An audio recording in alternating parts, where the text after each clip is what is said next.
Hello everyone, welcome to Zarif Game Dev. In this video, we are going to create the hyper casual Dash game in Unity. So let's start creating the game. So as you can see, I've opened up an empty 2D project. The setting is set to core, and let's first switch this to the Android. So because we need to remove a couple of packages, if it is set to the default, we won't be remove the Linux some package, and let it switch to Android first, and after that we'll go inside our package manager and we'll remove a couple of packages, and we need to add .tween. So there is a free version for the .tween. You can get it from the asset store. So let the packages load and it should load up. So open package manager, build settings. I don't think we'll be needing the build settings, but inside our project settings, if you want to test for Android, building and checking it, so maybe you'll need to change the resolution, and there are also a couple of settings. But for now, I'm just going to uh, open it in the simulator. So if you want to test for Android, you need to add the key store and also change the package name, add the version, doesn't matter, just change the scripting back into IL to CPP and turn on the ARM64 and everything else should be fine. And don't forget to change the resolution, whatever resolution you want, and if it is auto you can set it yourself. So our package manager is finished loading, and let's remove all the code we don't need. So we are only using our Visual Studio editor, so let's update it. And Visual VS Code editor, Visual Scripting, version control, toolchain, and test framework will remove all that packages. So let's remove them one by one. So uh, I could have just removed it and then recorded the video, but you can see whatever settings I am using. So I'm just beginning from the start from an empty project, and after that we'll add our assets. So our assets are just going to be first our color, whatever color we are going to use, which we have almost used up in all of our games. And after colors, we will bring all of the scripts and uh, prefabs from the previous games, because the setup is going to be similar. The main menu and the audio, we just need one audio, and that is the explosion prefab simple we have created before. And let's remove also the test framework, and after that let's add a text image. So it will import our text mesh pro inside the scene. As you can see, it's an empty right now, but after that our text mesh pro was installed. Now after that, let's go inside our my assets, and uh, to use .win you'll need to add it to your asset, what they call it as asset package or wherever in your assets. So after it refreshes, I'll be able to import that inside my scene, and let it take a little bit of time. So till it is fetching up my packages, let's go and add all our assets we are going to use in our project. And all the assets, as you always know, you can get it from the GitHub link, which will be in the description. And let me uh, bring all of my assets. So it was inside, what was its name? I think it was the arrow dash or the angle launch. Yeah, it was the arrow dash. And let's first bring in my editor. So uh, just directly paste it in, and we have the orange colors. As you can see, it is inside the editor, and we need to install. There is no description for this package, doesn't matter. Let's refresh. I think I removed it, whatever it may be. So all we need to do is let's re-download it so it doesn't show any error. So it is re-downloaded. Now we'll import it. We are going to import everything, and let's hit import. And for the assets, after we have added, we'll add our prefabs. Uh, so that was the previous game. Now we are going to put all of our assets from our first game, which is the angle launch, and we'll add it to our assets folder. So it should setup.tween. So there is an option to set up the .tween setup finished, and setup.tween. I think we'll just mm, mm, mm, just use everything. It doesn't matter. It's only 2-3 megabytes or maybe even less. I think it's around show in Explorer. It should be around, yeah, 2 megabytes package, so doesn't matter. But if you want, you can like remove some of the code you don't need. So it should be inside tools, giants, and .twin utility panel, and inside the setup.twin you can remove whatever assets you don't need. And for the starting purpose, we are just going to have all of the default assets, no need to change anything.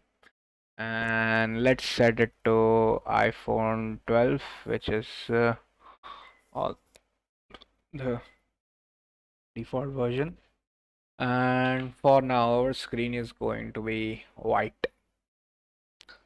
And we are going to import all the assets. So I think, yeah, we already imported all of our scenes. So let's delete the scenes and we'll rename this scene as a scene, and we'll open our main menu and we'll hit don't save, and this should open up our main angle launch.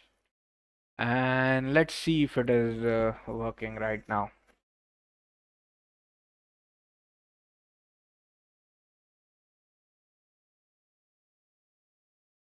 Okay, so it is not loaded, so we'll need to add our scenes to the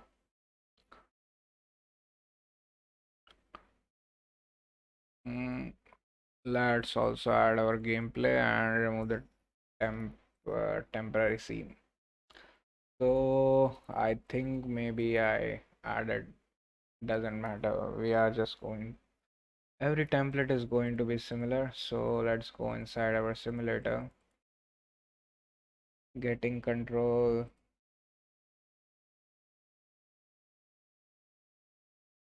So it is not working, the character used for underline. And let me see why is it not working. So we have the main menu manager, which has the image, the button. Let's first have our text mesh pro settings disabled, which are the disable warnings. After that, let's close all the unnecessary tabs, and after we hit play, we should be okay. Now it worked. I think that was the problem in the text mesh pro, and there's also the sound, and it is working. So our game is currently working. So the first thing we are going to change is change our main cameras. background color to white, and after that we need to rename our title to arrow dash, and all of our three buttons are going to be the orange colored, and all the text are going to be white colored. You can have it inverted, but this looks much better. So this is just going to be our main menu, nothing different. It is going to point to our gameplay scene, which we are going to create it afterwards. So that was it for the main menu, and let's set our main menu. And if we hit play, it shows up to our gameplay scene, and if we die, it's going to show our end panel. So afterwards, we'll start editing our gameplay panel. So our score is going to be similar, but it's going to be from the bottom 5 and 2.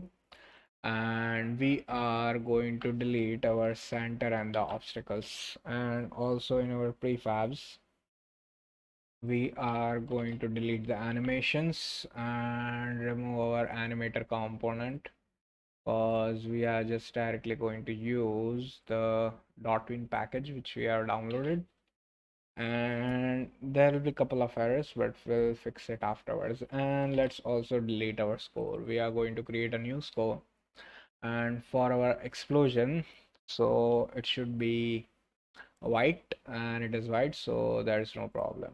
And our player is going to be different, so we'll also need to import that assets. And let's first begin with our main camera, which is going to be white.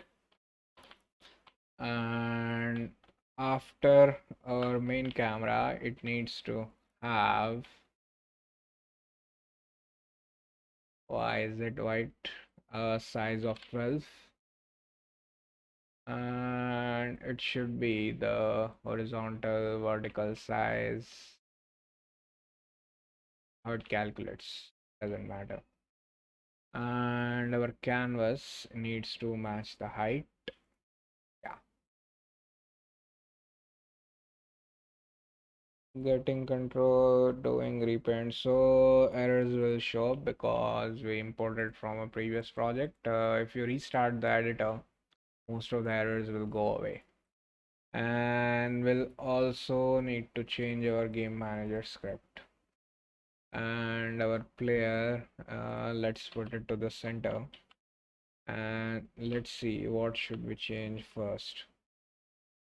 So our main camera is going to be positioned at 0, -1.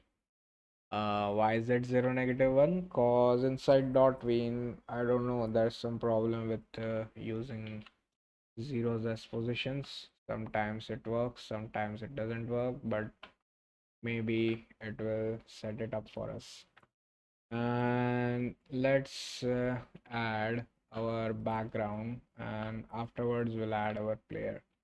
So our background is just going to be a simple sprite. So let's create a UI, not a UI. Let's add a sprite to our scene. And for all the sprites, I'm going to pull that out from my Arrow Dash original project which I have created. And there are a couple of things, and let me bring it in, and it should be problematic. So let's yeah, it was problematic. So let me first delete everything and paste. I think I pasted the wrong assets. So uh happens inside our resources. Let's just use the paste, and I think it will create errors afterwards, but doesn't matter. So let's see where the errors happen. So let's first go inside our main menu, and currently it is fine, and it is also getting the, and our .tween settings are also fine. Let's hit play, and it should show up some errors. The variable score clip of game manager doesn't exist. I know it doesn't exist, but we are not going to do anything. So currently there are no errors. So let's go inside our gameplay scene, and as you can see, it's currently empty. We'll add a sprite, which is going to be our bar, and we are going to set as, let's just add the pixel, which is going to be the orangish color, and its raw mode is going to be sliced, which has a height of 12 by 26. So currently it is filling up the whole screen, and we'll call it background, and its order in layer is going to be 0, which is going to be at the most back. And after that we'll start editing our player. So our player is going to be positioned at 0, -16. As you can see, it is currently right here, and after that it's sprite. We are going to use our arrow sprite. So and after that its size, it's going to be 1, order and layer is going to be 5, and let's have as a circle collider 2D. And after that it's also going to have a player script and a rigid body 2D attached. Now let's go inside the particle system. The start lifetime here is going to be 3.2 because we are going to have longer particles. The start size will decrease a little bit, and after that the start color is going to be white. The simulation space is going to be, let's just it's going to be world, and after that gravity 0, and let's set the emission rate to 6.4. We need to have more particles, and shape, as it's just going to be a default point, you can have it as a circle. And for the velocity over time, it is going to go inside the -3.2 direction. So as you can see, it is having a trail spawned. And after that, for our texture sheet animation, size over lifetime is fine. Instead, we are just going to use a circle. It's a high res image, but doesn't matter. And finally, inside our renderer, instead of 0, we need to be on a little bit top. So we'll set its order layer to 1. And our ordering layer is 1, sorting layer is default. And our player sprite, its order in layer, it was 5, sorting layer was default. So this is our default player. The only thing we are going to change, it's going to be in its script. And let's now create our I think we should edit our end panel. So let's see, that's how our end panel looks currently right now. So we will first let's have it at -2375. So where is our end panel? It's from the top. Hmm, hmm, hmm. -2375.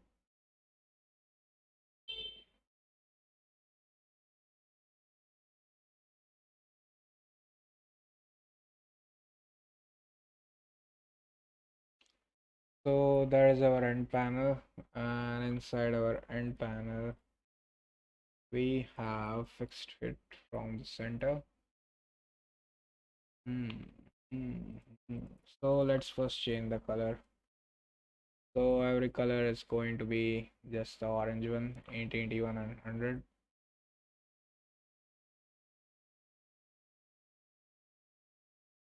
And our background, it's going to be white. And let's set up our best to be the darker shade of gray, and everything else it's going to be the orangish one. So this is going to be our background. I think yeah, white should be fine.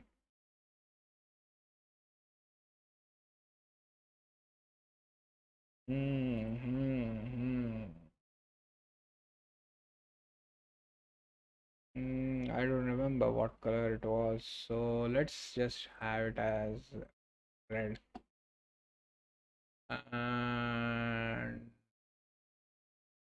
we'll set the underscore to white. Yeah, that looks much better. And the rest of them to white. And our best also to white. So this is going to be our ending score. And we are going to just pull it up. So let's position it downwards. So from the top, it's going to be at 2375. And as you can see, it collided a little bit. So I think there is a problem with the center.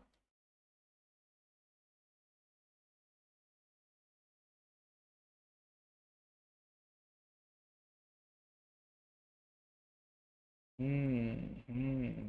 Our canvas is this size and our end panel is from the top 2375. Okay, we are going to need it to set.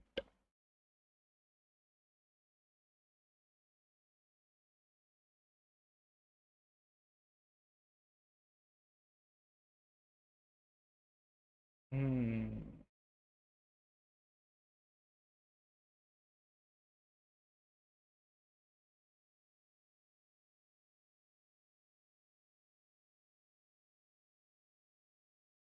Let's first yeah, our background is already white. Now what is this?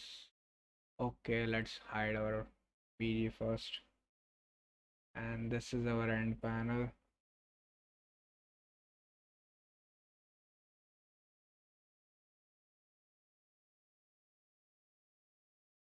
So that's how it's going to look. Now our end panel. What if we set the top to 2375? Hmm. There are problems. So it needs to be positioned at 0. So let's position it at the center. Let's set it to 5 negative 2500 negative 2700. So it's going to pull up from the bottom and reach to the start. Took 20 minutes to set up our UI. So let's set up our player first. It's going to be easier. And before that, we'll need to clean up all of our scripts which we need and which we don't need. So our main menu was working fine. So let's start cleaning up our scripts.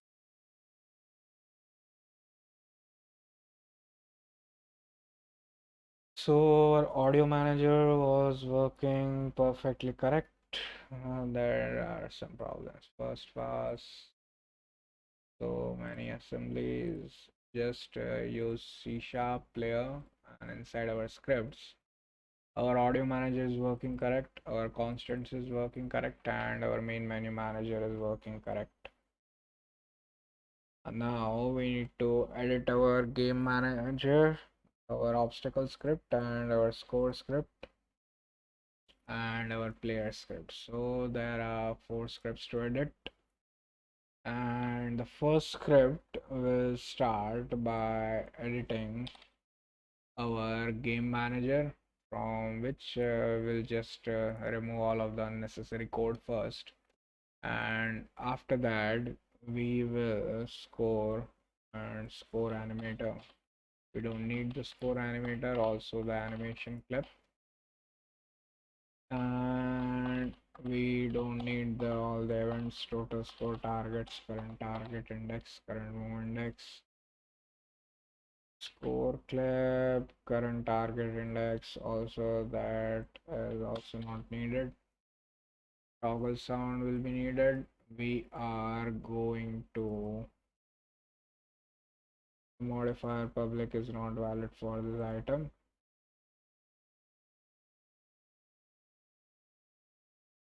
Okay, there was just that error. And our update score is just going to increase the score text, and it will be similar, and let's have it as parameterless. So that was our game manager, and after we clear up our player script, it is too long and we are just going to create it from the start. So that's our player script. Similarly, everything inside our code script, score script. And finally, I don't think we have obstacle script, but we'll need to create it. So let's me create the obstacle script, and let Visual Studio load. And let's see, we have the obstacle script. And for now, we are not going to use anything. So these are all of our empty scripts. Game over, it is going to update the score, and game is going to invoke the game over event. Afterwards, we will create a coroutine. And that's it. And it also adds a button sound. So now if we start playing from our main menu, we should not have any errors. So let's see if there are any errors or not. So let's go inside the main menu and let's hit play. So there aren't any errors and our scene is loaded perfectly fine. As we don't have any scripts to load, it is also working good enough. Now, what happens when our game starts? So as you can see, our player moves from bottom to the center. That's why we have positioned our player at the bottom. And our main, this bar, or you can call it as the what do you call the stripe in which it is going to move, it's going to shrink to the size of 4, which is going to be the size of the sprite renderer, and we are going to animate using .tween. So let's set up that first because it's going to be easier, and after that we'll start the movement from the player, which is going to move left and right, and when we click on the player, it will change the direction. So it's going to be pretty simple.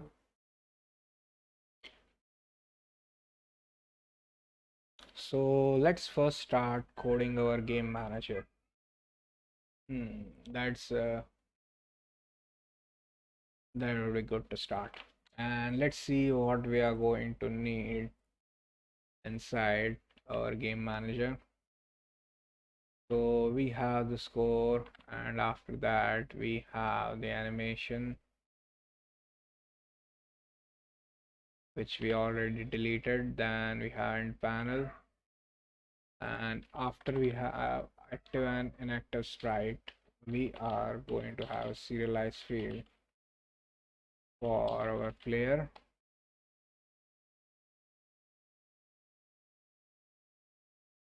and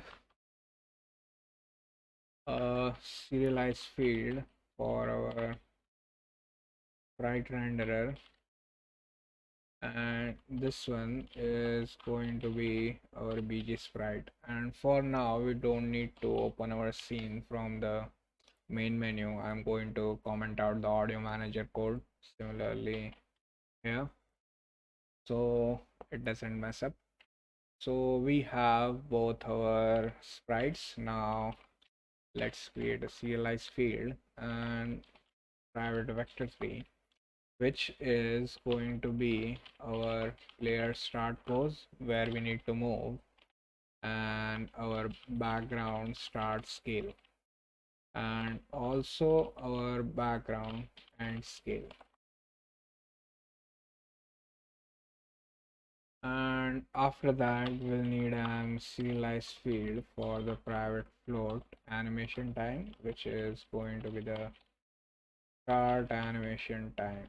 And let's create a serialized field for the private game object. And I don't think we'll need it. So let's first animate our player and the background. So we are going to animate it inside the start function. And before animating everything, we need to add our using dg.tweening library. So it will help us creating our tweens or twinners, whatever lock. And first thing we are going to do is initialize, because we need to set up a couple of parameters. So dot tween dot default autoplay, it is going to be none. We don't want it to autoplay. And dot tween dot log behavior, it is going to be default.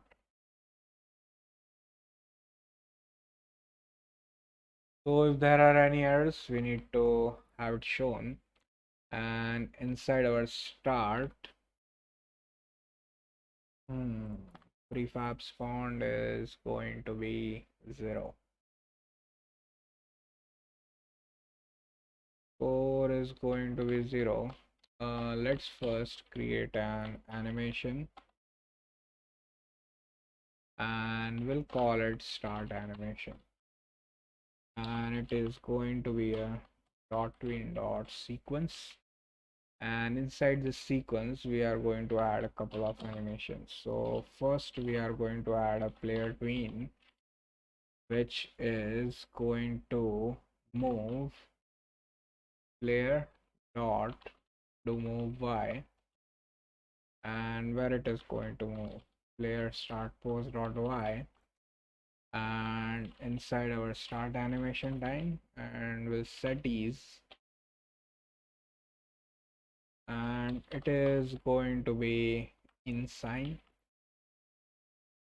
because this one looks better. And after that, we are going to animate our background, so we'll call it bg tween. And to animate our bg tween, there's no method to directly reference to the sprite render, so we'll need to do it ourselves. So we'll use .tween.to, and the first parameter is going to take the value which we are going to tween, so it is the getter, so it is going to background sprite dot size. So we are going to animate the background sprite dot size, and after that we'll need to set. So what we are going to set is the background sprite dot size is going to be set to x.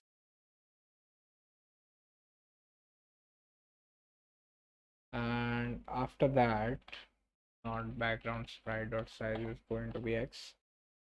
We are going to set the background sprite size to x, and what we are going to set it to. So it's going to be a new vector2, and here we'll pass background start scale dot x and our background sprite dot y. size dot y, and our animation time, which is our start animation time. And after that we need to set the ease to be our insign. So it should create both of our tweens, and now we need to add those two tweens to our main sequence. So first we'll play the player tween, then we are going to play our background tween, and finally we are going to append a callback. When this finishes, we are going to invoke the game start event. So here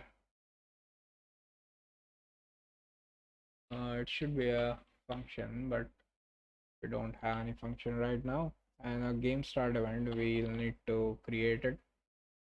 So they are going to be to started and the ended event. So let's create both of them, which are going to be public Unity action. And to use Unity action, we'll need to use Unity engine dot events. So after using Unity engine dot events, we can use Unity action, and first action is going to be the game started. So the game started we are going to need is because we need to start spawning when the game starts, and also get the input from the players. So there are going to be two subscribers, and instead of calling it here, we'll subscribe to our game start method. And finally game ended. So when our game ends, again we are going to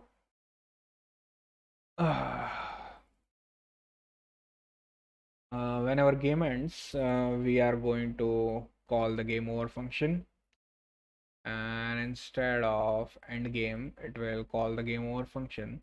But when this game ends, it is going to call all the members which are subscribed to it, which are our obstacles and scores, so they'll need to destroy itself. And as we are not like referencing it here, cause it will be a large list of references, maybe you have so many of them, so we'll just pass it as an event. And let's also add all of the different parameters that we are going to need. So we have the start animation time, and let's create a serialized field private game object what we need to spawn. And we are going to spawn two type of objects. The first one is the score, which we are going to create next, and the next one is our obstacle,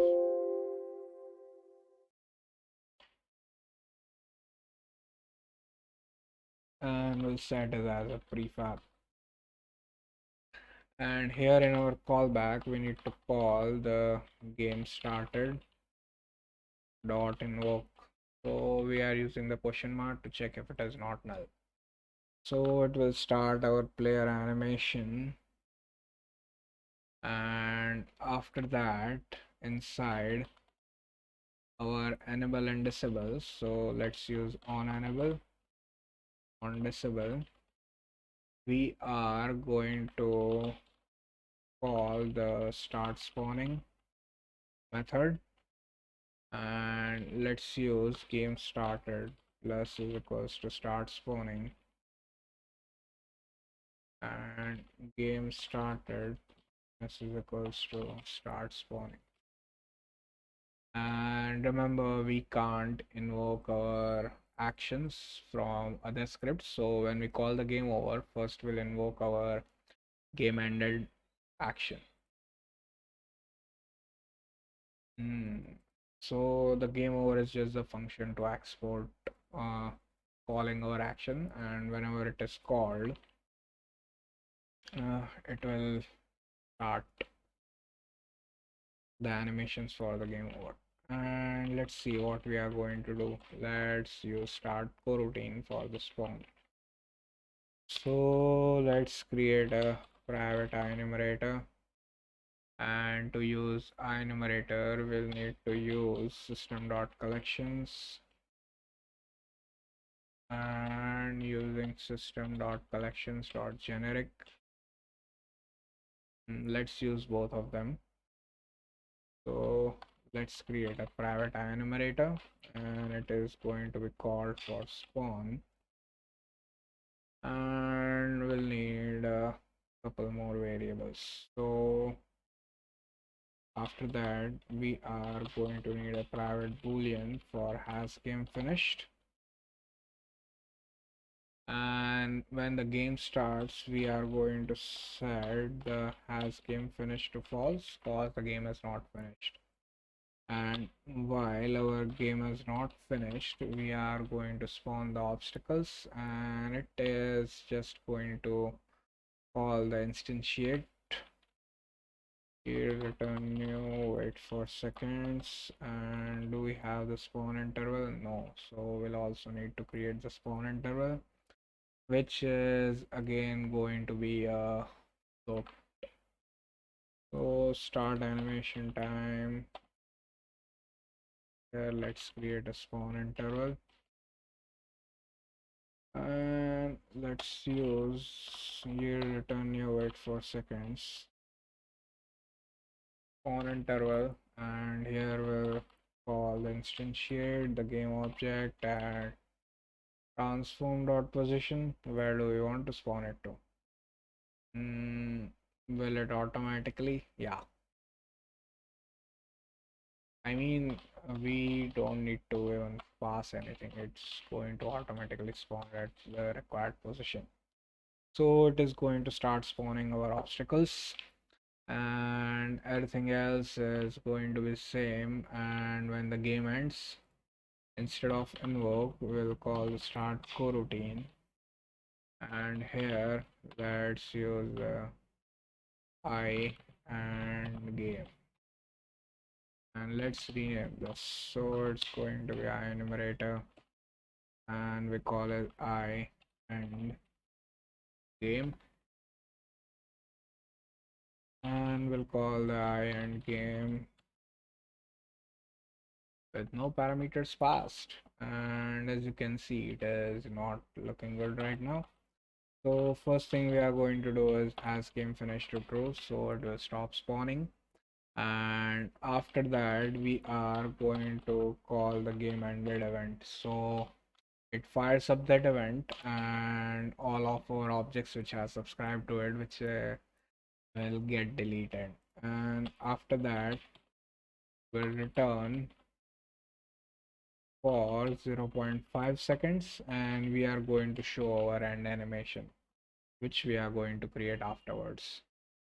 And inside our update score event, let's create a score tween, and it is going to be cortex dot game object dot get component, and we need to get the rect transform component. And on the rect transform component, we are going to do a dupont scale, so it will like come up and down, and we need to set it to a 1, so it needs to come back. And let's use start animation time, and the strength and the elasticity we are going to set to 2 and 0, and let's use the set is to ensign.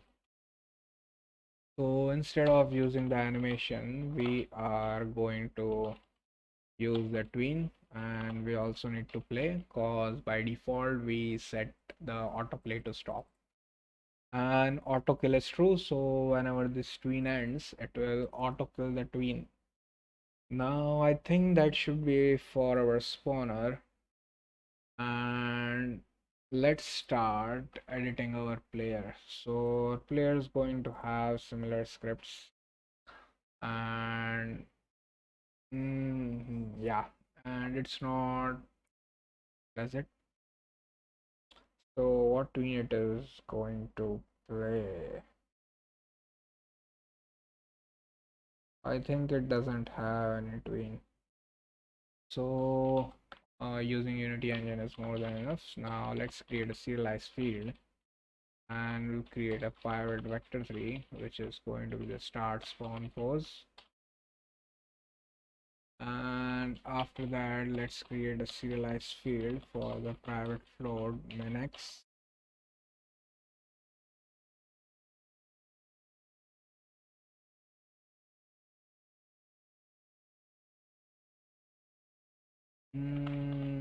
Yeah, let's just remove everything, and let's first check if our code is working, or everything else will be just useless. So we are inside Unity, and to check if our code is working, we'll need to set up a couple of parameters. The start position, it is going to be -1 because we positioned our camera a little bit lower, and our start scale and our end scale, it is going to be 4, and our end scale is going to be 12. Yeah. Animation time, let's have it as 0.32, spawn interval of 1. For now, both are not necessary, but we'll need to add our player and our background sprite. And let's hit play and let's see how it looks. So let's go inside the simulator. So as you can see, there were not any errors, but something didn't happen. I think we forgot to call our final tween, which is our start animation.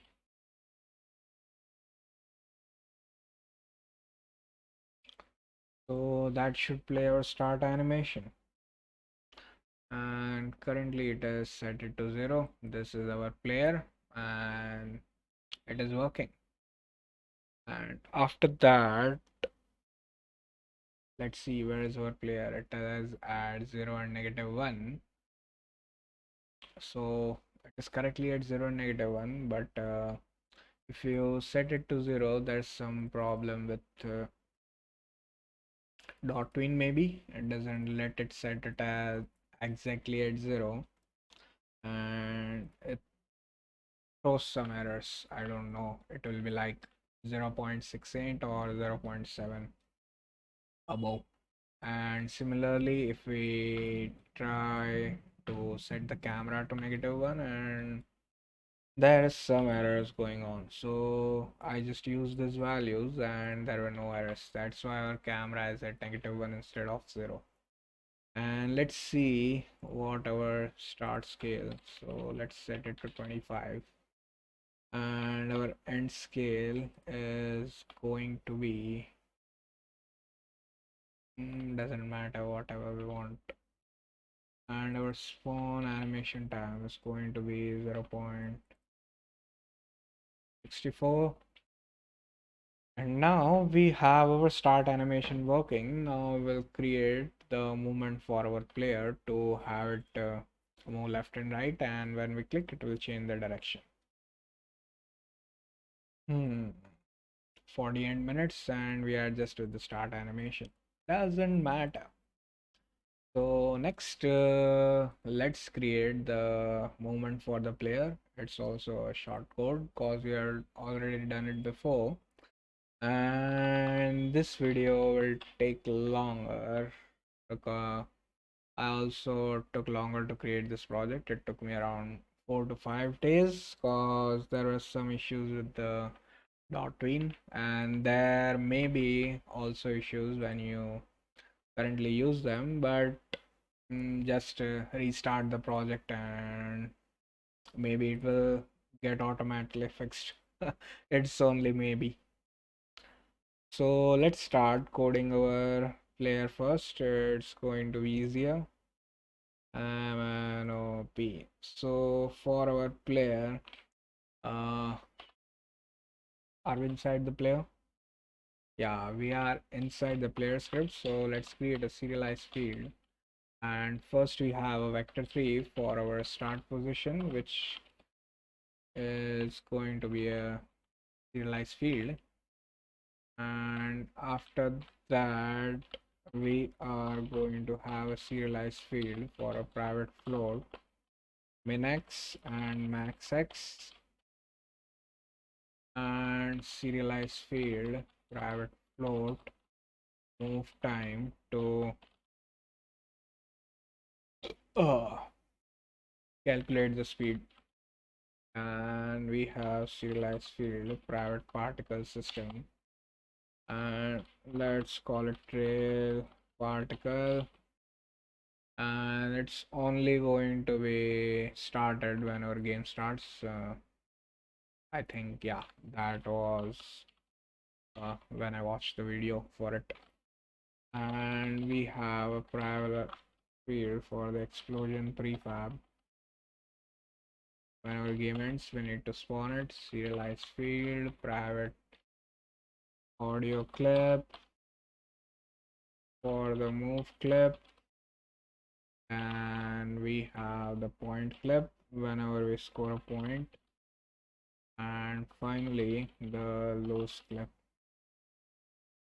And we'll need a private float for the speed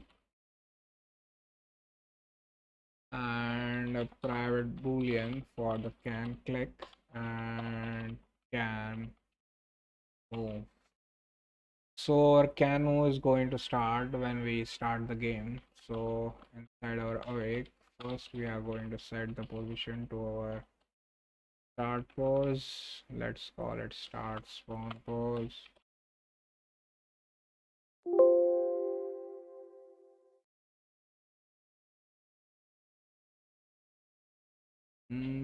I still don't know how to rename everything.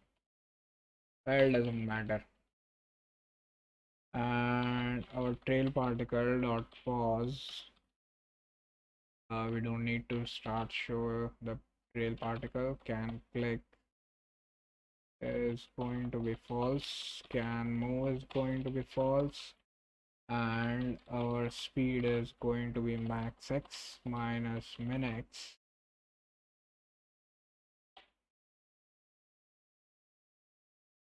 Again, that's the type of problem. Gonna need the learn the shortcuts, but doesn't matter.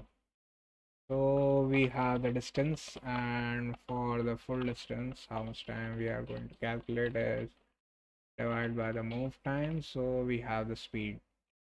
Now let's create the on enable and disable events. Game manager.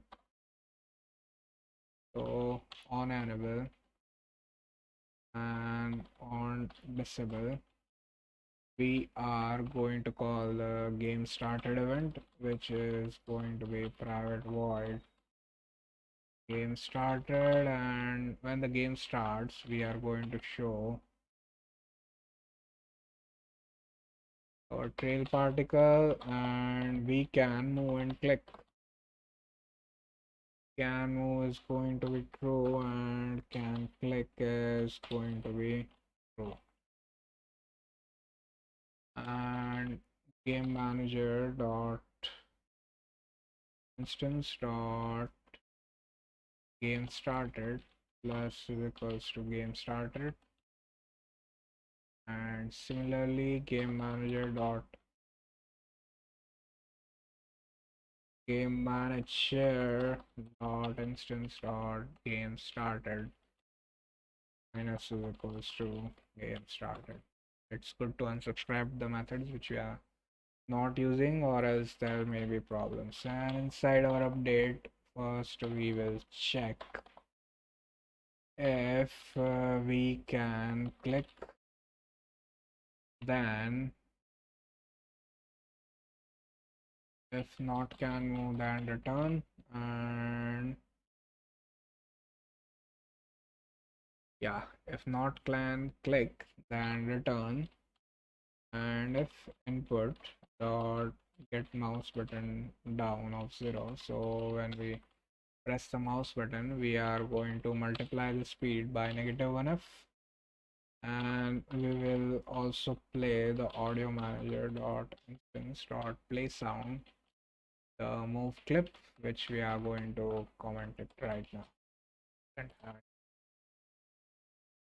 Now let's see what's going to be inside the fixed update. First, we are going to check if we can move, and we'll return.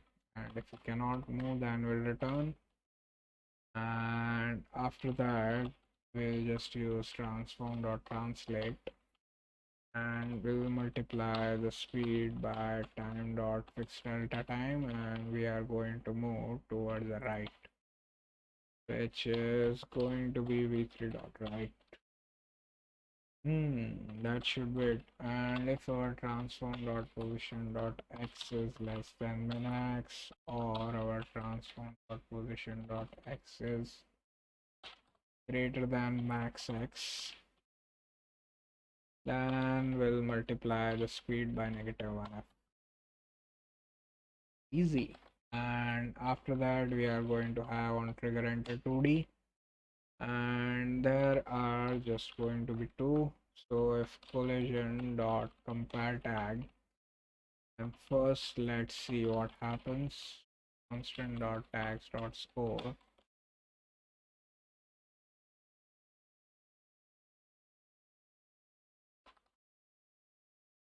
So if we are colliding with the score, then we'll play the audio manager dot instance dot play sound. So we are going to play the point clip, and collision dot game object dot get component score, and here we are going to destroy the sprite. So it's going to play an animation, and we'll also need to call the game manager dot instance dot update score, and we'll return. And similarly, if collision dot compare tag,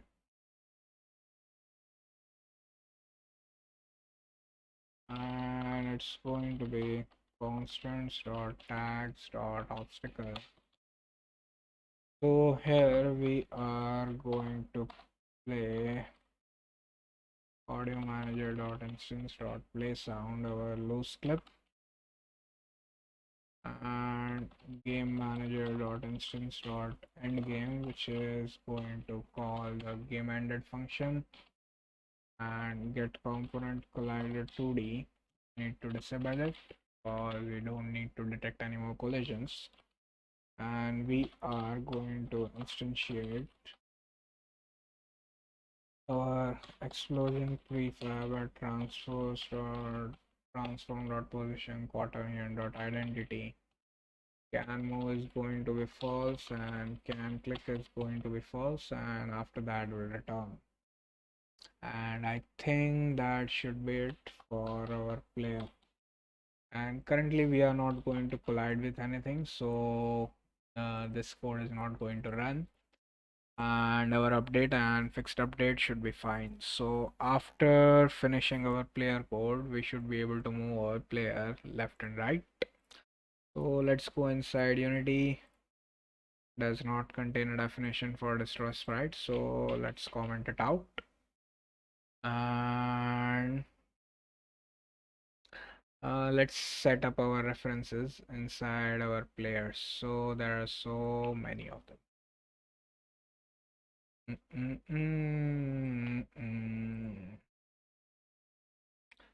So was my player.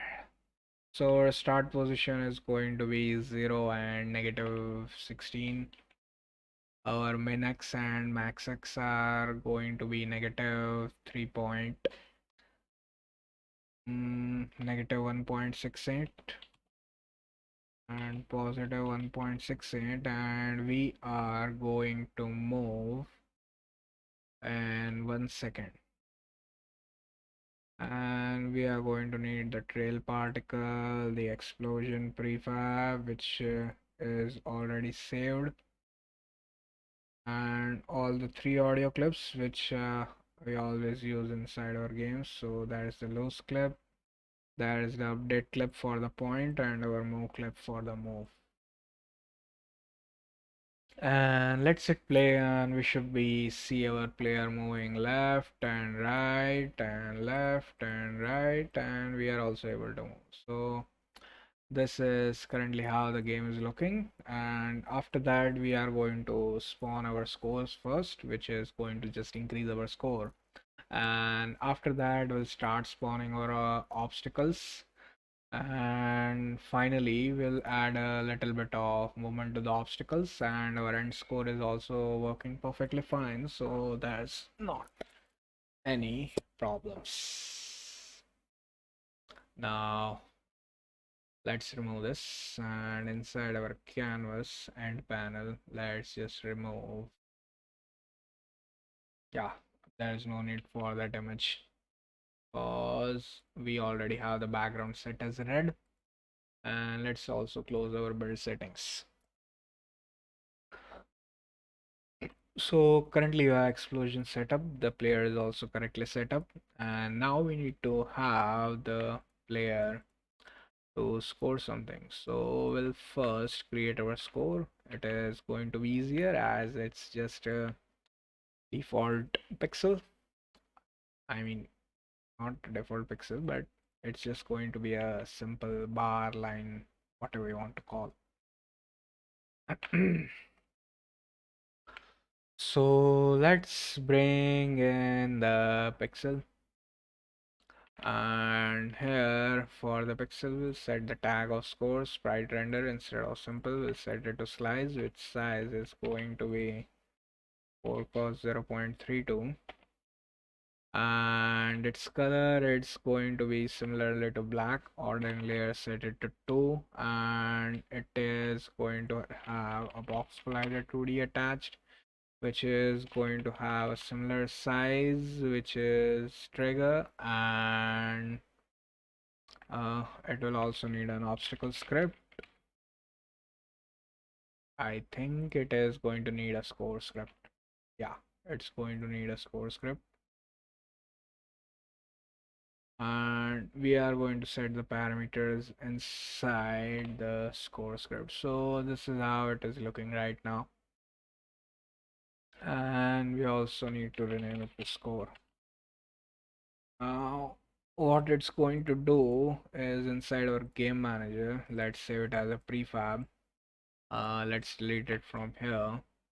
And it is going to start spawning our score prefabs from the top when the game starts. And we'll also create one more prefab, which is going to spawn our obstacles. So let's go inside Visual Studio and let's code this up. So inside our game manager for now, inside our instantiate we are only going to call the instantiate our score prefab, because currently we just have the score, and we'll need to set it up inside our game manager. There is nothing more much, but now let's start coding our score script. So inside our score script we'll first need to set its starting position, and it is going to animate, so we'll also need to use the dg.tweening, and we'll need to check its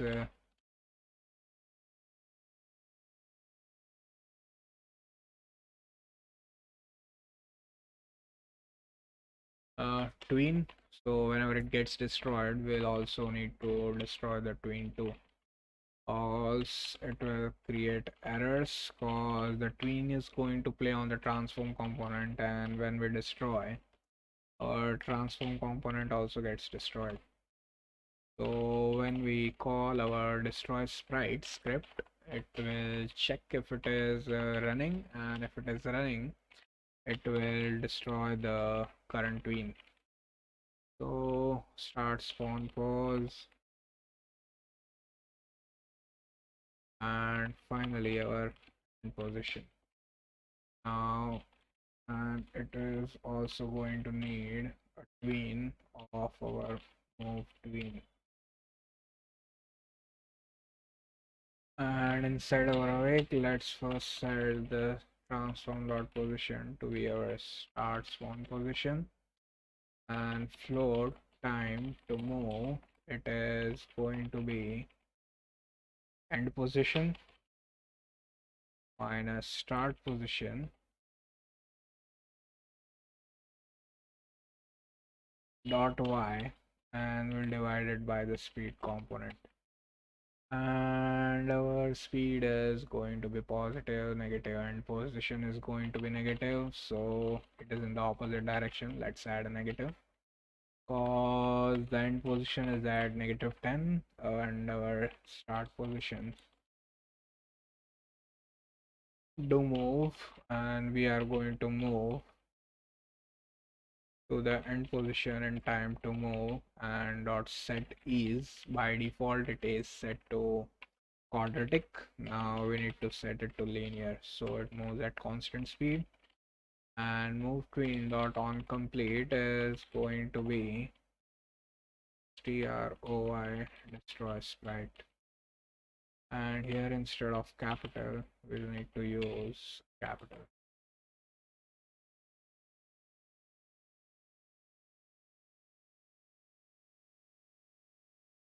We don't have the destroy sprite created, so let's first call the on enable and on disable,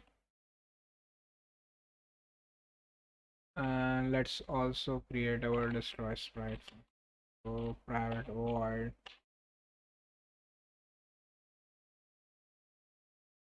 destroy sprite,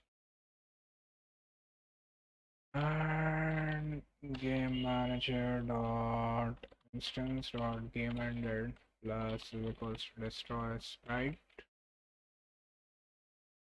and whenever our game ends we'll need to unsubscribe it. I mean our score disables, which is going to be destroyed or deactivated, so this script doesn't play.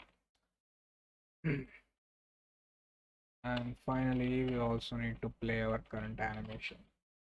And what happens inside our destroy sprite is, first let's get the component collider 2D, and we'll set its enable to false, and let's set our scale tween to be transformed or to scale, and we are going to scale to 0 v3.0 inside our destroy time, and we are going to set ease to our sign, yeah, should be better. And let's also create our destroy tween, and I don't think we'll need it, but let's create my sprite renderer dot do color, do fade.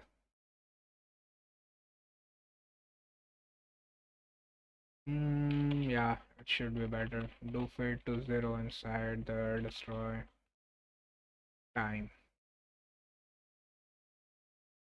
And similarly, we need to set the ease as inline, and we are going to set destroy tween dot on complete is equals to, and we'll create a in here, and this function is going to call destroy game object when the tween ends, and before destroying we need to check if move tween dot is playing or is active, then we'll use move tween dot kill, and if our scale tween dot is active, mostly it won't, we'll use scale tween dot kill. And finally we need to destroy tween dot play and our scale tween dot play, and that should fix, yeah, that should be fine. And let's go inside Unity 1.9, maybe around 2 hours video. Doesn't matter if it's long. So first we need to attach our sprite renderer, which is our default sprite render, and after that we need to set up our destroy time, which is going to be 0.4. The speed is going to be 0.2. The start spawn pose is going to be 14, and our end pose is going to be -14. So that was our score, and it's going to be instantiated. Now let's hit play and let's see if we are calculating our score. And I think it isn't. Okay, it is calculating, but we forgot to uncomment the destroy sprite. Uh, Remember we commented out the destroy sprite, so now we need to call the destroy sprite. And currently it is showing an error that it is inaccessible because we need to set our destroy sprite to public. So we should be able to get our scores working. And there's currently no sound because we have forgot to enable the sounds. We also commented out the audio manager scripts. And as you can see, our score is having some animation. Our player is also moving. We can also move left and right. And finally, we are going to add our obstacles, and we'll just add our obstacles.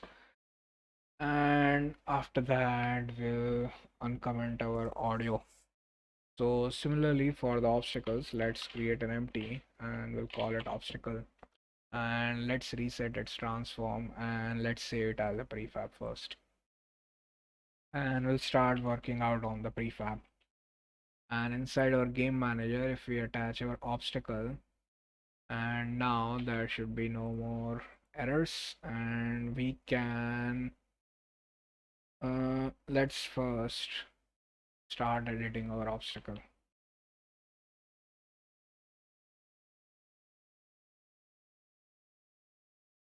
So our obstacle just going to have a script. So let's add the obstacle script. And inside our obstacle, we are going to have two bars. So let's create an empty and let's call it left. Its position is going to be at -2 and rotation is going to be -90. And let's attach sprite renderer component.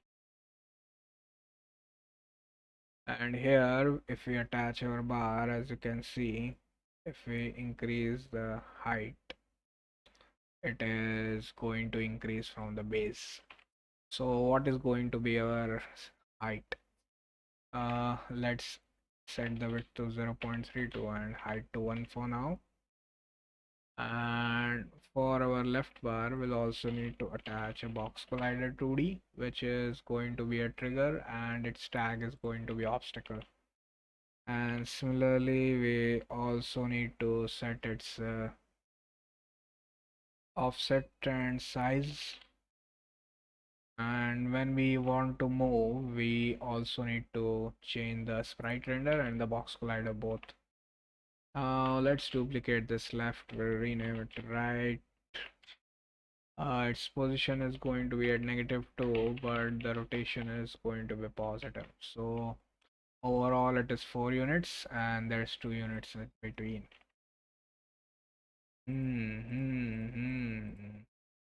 And everything else is going to be called inside our obstacle script. And let's start creating our script. We also have the game over animation, which we'll need to check after we complete the script. So let's go inside Visual Studio and let's start coding our obstacle. This one is going to be long script, but mostly it's just a simple code. So our score script is completed. Our player script is also completed. All we need to do is uncomment our audio manager. So let's just uncomment it. Similarly, these are all the three sounds. Similarly, we run command from our main game manager. And what is remaining next is our obstacle. So let's see what we need to set up in our obstacle script. First, we are going to need using system.collections and also using system.collections.generic. I don't know if we'll need it or not. And we are also going to need using dg.tweening. And let's create a serialized field, private sprite renderer. And first one is going to be the left sprite, and next one is going to be for the right sprite. And afterwards, let's create a serialized field, private box collider 2D for our left box, and similarly for our right box, cause we need to change both of those sizes. And let's create a serialized field, private float, and this one is going to be your destroy time and speed.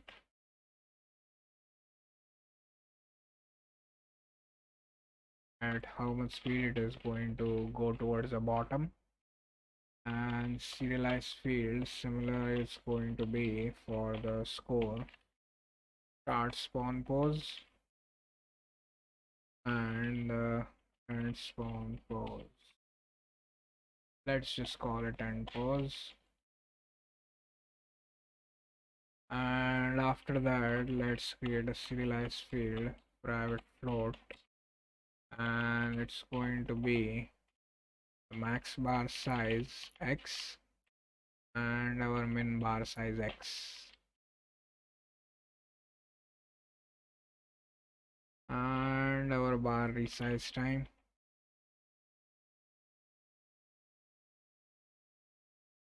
private float for our current size x, which is going to be referenced from the left side, private float horizontal speed depending on our bar resize time, and finally private tween move tween and private bool can update. So when our game finishes, we need to set the update to false. So let's set up our starting condition inside the awake. Afterwards it will be easier. The first thing is going to be transform.position is going to be start spawn pose, and after that we'll copy the code from our score script because it's similar. Let's just copy the whole code from our score script cause enable disable and destroy works similar, but inside our destroy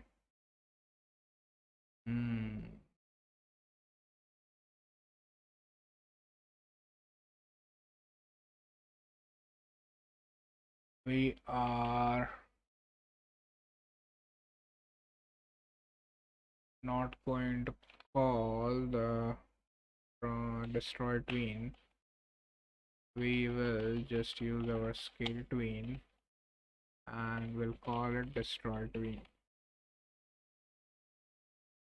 And similarly, if our moving is active, well, yeah, that should be fine. If our moving is active, then we need to kill that.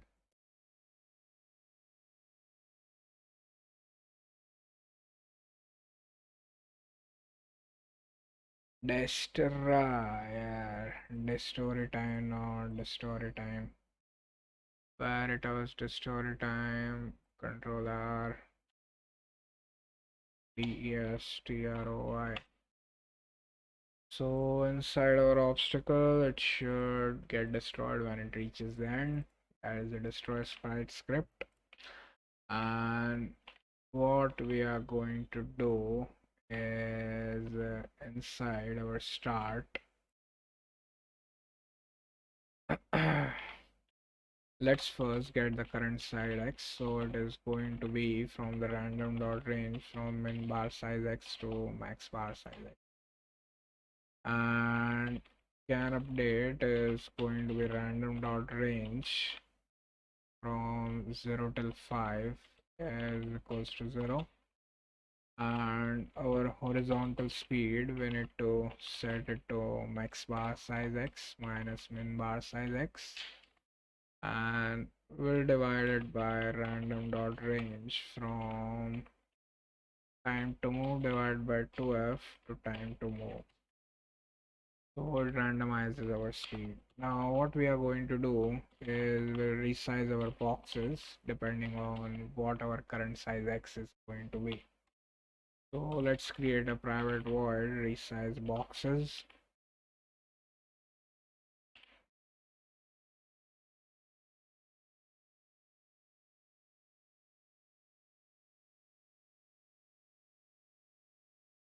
Why did this happen?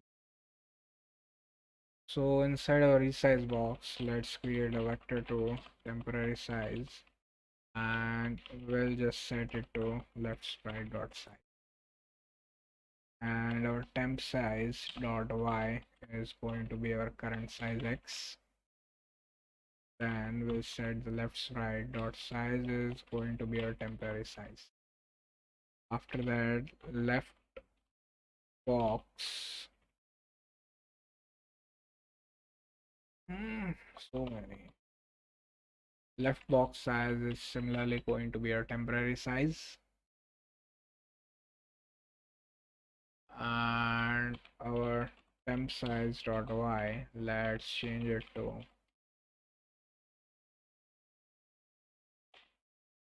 max bar size x minus current size x. And this is going to be our right sprite size and our right box size. And let's set the current temp size to 0. Temp size dot y is going to be current size x divided by 2f.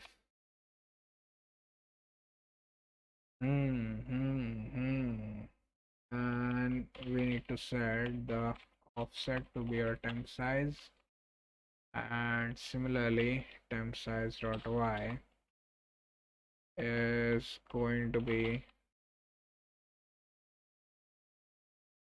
max bar size x minus our current size x divided by 2f. And our right box dot offset, we also need to change the offset. It is going to be temp size. Now inside our fixed update, we will first check. So if it is active, we need to kill, then can update will be false, and left box dot enabled is equals to false, and our right box dot enabled is equals to false. So it doesn't detect any collision. And let's see inside our fixed update. First we'll check. If we cannot update, then we'll return, and we'll increase the current size x by horizontal speed multiplied by time dot fixed delta time, and whatever horizontal speed was, max minus min by time. So we have the current size x, then we'll resize the boxes depending on the current size, and current size x is greater than max bar size x, or current size x is less than min bar size x.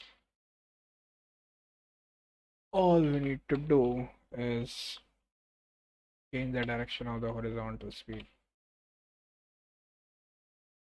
That was a pretty long code. And let's see if we have anything commented inside our player, nothing inside our score too. So finally, the last thing that should be remaining is our game manager.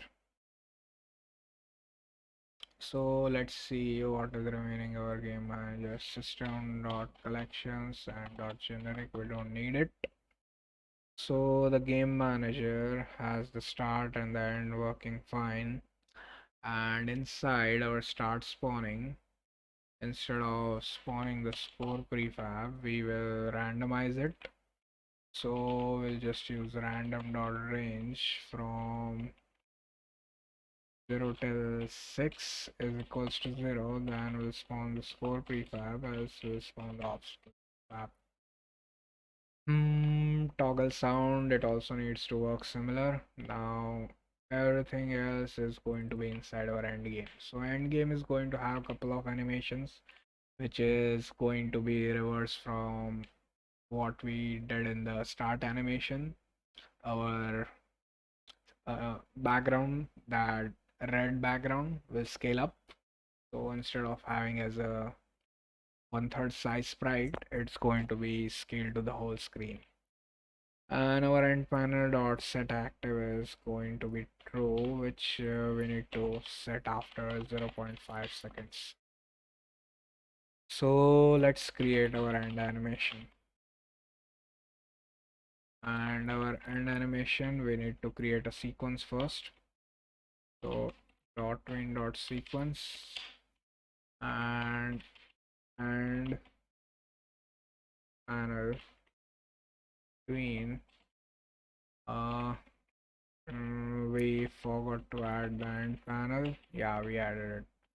So end panel dot get component correct transform dot do anchor pause, and we are just going to go to the player start pause inside our start animation time, and dot set ease to our ease dot insign. And after that, similarly, our background tween, let's just copy it from the start. Oh, that's going to be similar.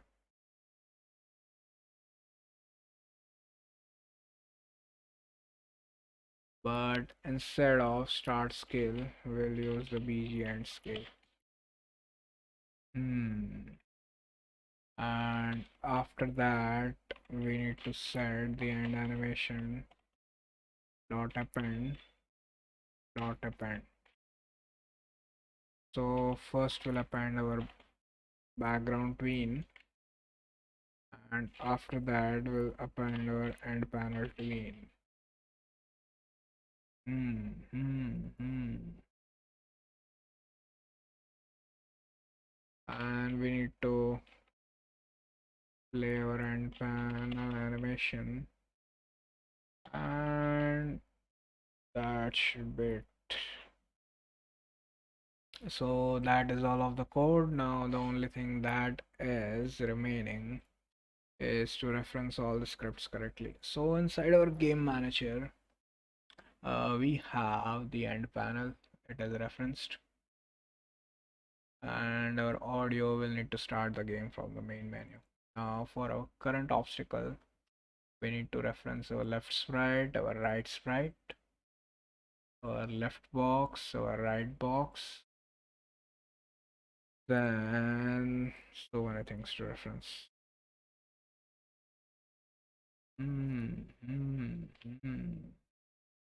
Destroy time, it's similarly going to be set to 0.5, 6.4. Start pose 0, 14, 0, negative 14. Max bar size is going to be 2, and min bar size is going to be 0.5. And the bar resize time, it's going to be 1.6. And let's hit play, and we'll start playing from the main menu. It's already 1.5 hours. Should be finished.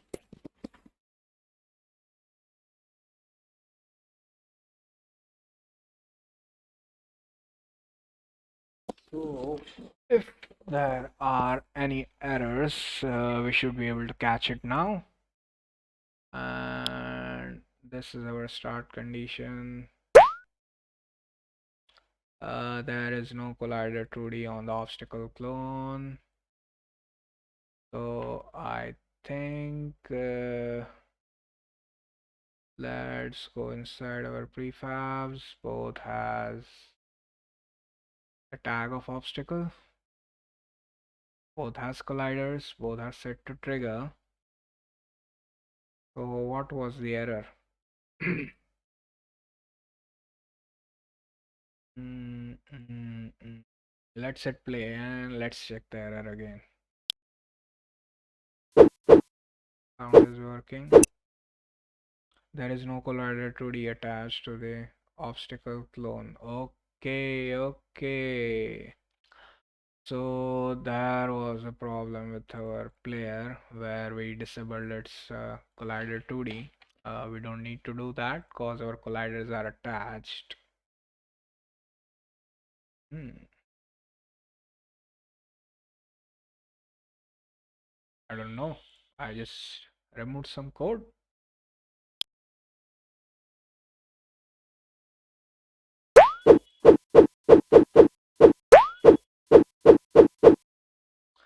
Okay, there is no collider 2D attached, but script is trying. There was a problem with the obstacle. We were disabling it from Tween. So yeah, we need to go inside Visual Studio, and for the obstacle get component, it doesn't have any obstacles. We are directly disabling both the box colliders. And now let's go inside Unity and let's see if the game's working perfectly fine. And before that, we'll need to decrease our audio manager volume to 0.5 because 1 is too loud. And let's hit play. And currently they are white. Actually, something happened. What happened?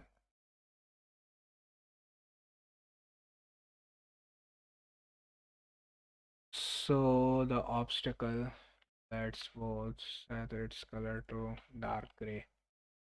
What and why happened, I don't know, but let's restart the game again and let's see.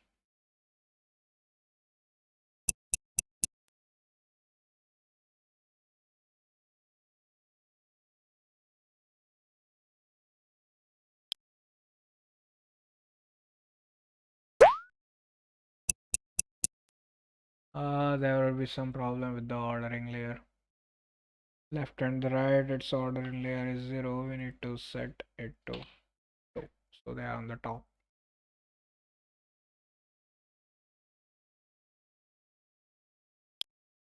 More errors? Yeah. So as you can see, it is working fine, and the only thing that is bad is we can still see our end score text, which should not be shown, and our movement is a little bit jerky, which is happening because our pro assets and inside our project settings our time scale is a little bit too low.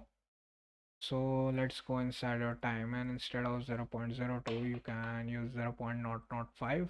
It gives more better collisions. It will be a little bit more heavy for the game, but doesn't matter. So let's go inside the game. Let's set it to 18:9. Not landscape, 18:9 portrait. And if we go inside the stats, it I'm using it in PC right now, but currently it is not having much that problem.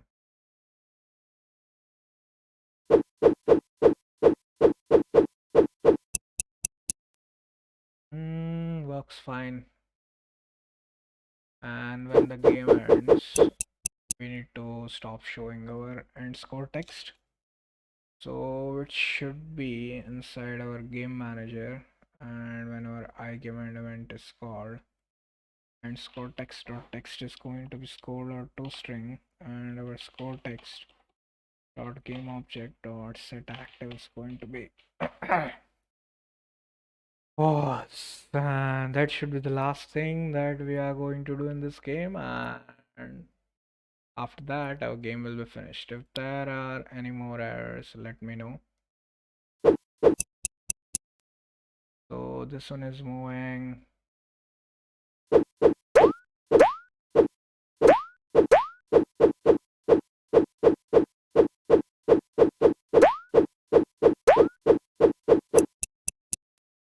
And there's a crisp animation. We can enable and disable the sound. We can restart the game. And we can also go to the main menu. And let's play the game a little bit more. And after that, we'll end the video. Yeah, told you. As destroyed, but you are still trying to access it. That will happen sometimes, but doesn't matter.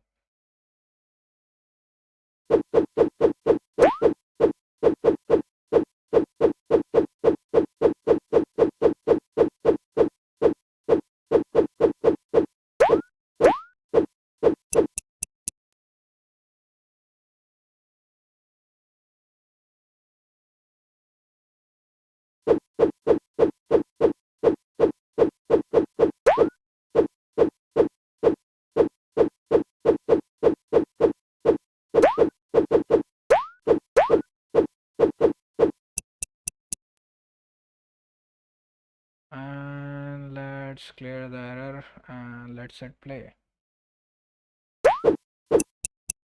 And we died in the first step.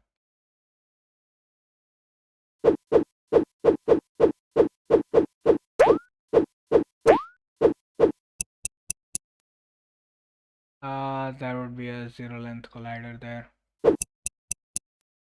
I mean, zero size box.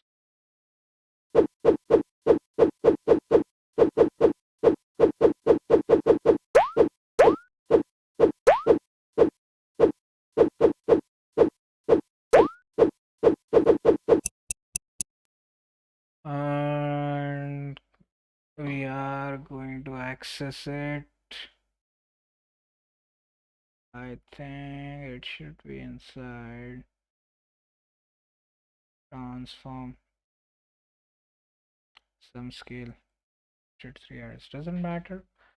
So that was the end for this video, and if you did like the video, do like uh, do click on the like button and do subscribe to the channel. And if any of you watched till the end, thank you for watching. And we'll be creating more games in the next couple of months. And I want to create more such type of games, so it's good for practice and it also takes less time. And I'm also creating my own game, which is a simple one. I already finished it. It just needs to be listed on the store. Currently it is only on the Android. Afterwards, if it earns enough money, I'll try to upload it on the App Store, for which I'll need a Mac. And you can we'll talk about it later. I will make another video for that game itself. And thank you guys for watching, and see you guys in the next video.